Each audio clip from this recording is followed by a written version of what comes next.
Here are your Africa news highlights. Africa-wide, Morocco claims migrants died of asphyxiation. Gambia, ex-Gambia spy chief sentenced to death. South Africa, owner of South African bar where 21 teenagers died has been arrested. West Africa, ECOWAS court declares Buhari's Twitter ban unlawful. Kenya, Nairobi city named among the world's greatest places of 2022. Diaspora, Afro-Colombian politician tapped as ambassador to Washington.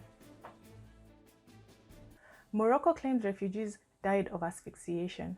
A Moroccan fact-finding mission has concluded that the African migrants who died in stampedes during the attempt to enter the Spanish enclave of Melilla at the end of June died of asphyxiation, blaming the police. Spanish NGO reported a death toll of 37.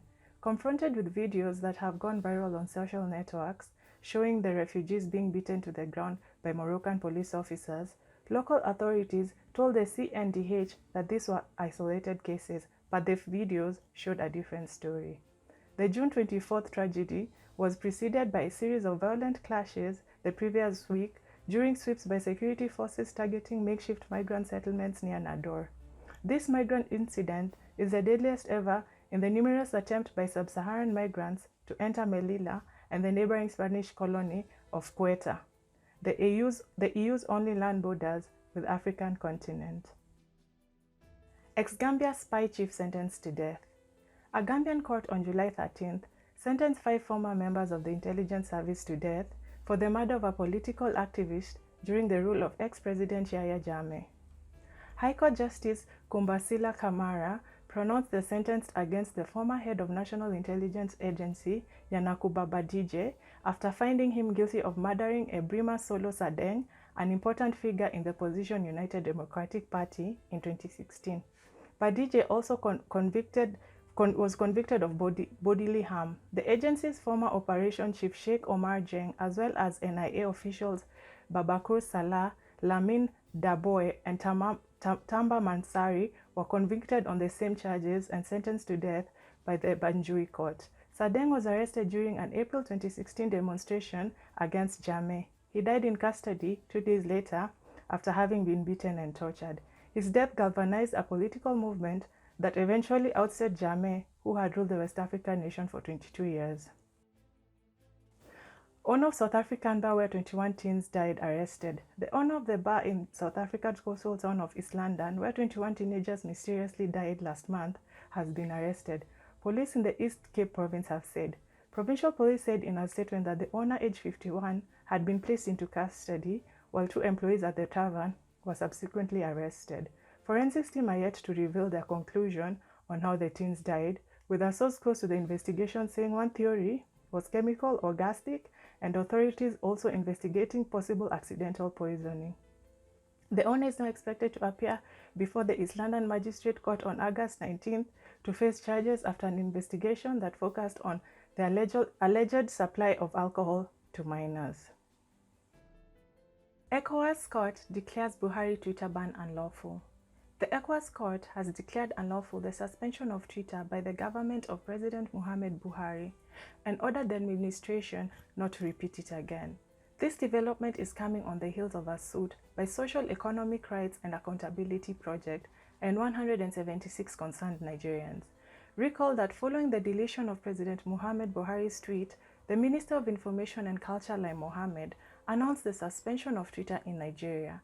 The government also threatened to arrest and prosecute anyone using Twitter in the country, while the National Broadcasting Commission asked all broadcast stations to suspend the patronage of Twitter.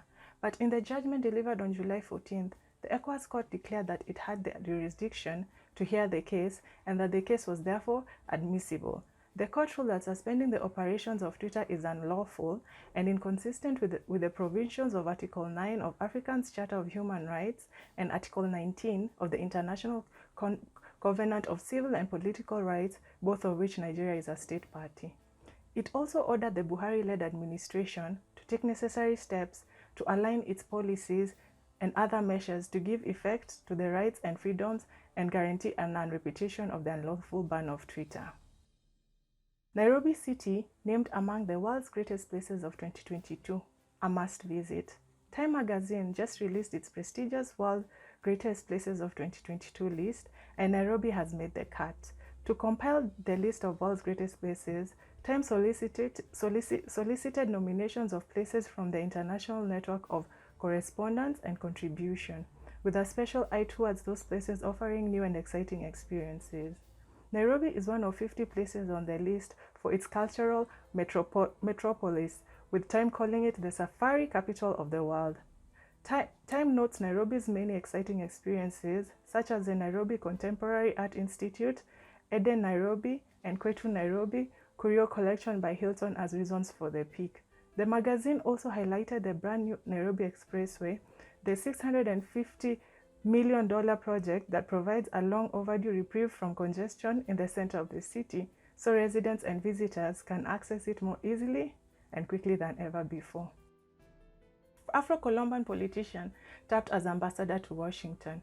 A veteran Afro-Colombian politician who studied in the Soviet Union and fled his homeland after being kidnapped by a paramilitary group has been tapped to become Colombia's first black ambassador to the US. In a brief message posted on Twitter on July 12, leftist President-elect Gustavo Petro wrote that Luis Gilberto Muliro will take Colombia's most important diplomatic post when he's sworn into office next month.